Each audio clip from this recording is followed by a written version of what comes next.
بسم اللہ الرحمن الرحیم۔ السلام علیکم۔ غریبی سے امیری کا سفر۔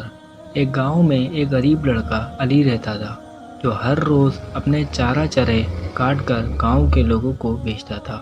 ایک دن ایک امیر تاجر نے علی کو دیکھا اور اچھے مصروفیات اور محنت کی بنا پر اسے اپنے ہنرات میں محنت کرنے کا موقع دیا۔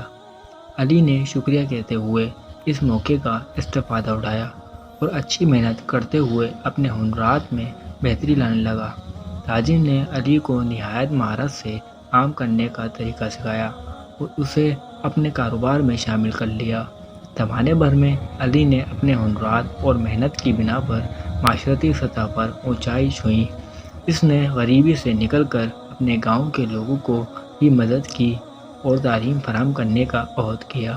ایک دن علی نے اپنے گاؤں کو اچھے تعلیم ادارے کی ضرورت ہے اور اسے قائم کرنے کا فیصلہ کیا۔ اس نے امیر تاجر اور دیگر لوگوں سے مدد مانگی اور اچھے تعلیمی ادارے کی بناوٹ میں کام کیا۔ اس کا عمل ثمر آفرین ثابت ہوا اور گاؤں میں ایک عالمی ادارہ قائم ہوا جہاں غریب لوگوں کو مفت تعلیم حاصل ہوتی ہے۔ اس کے ذریعے علی نے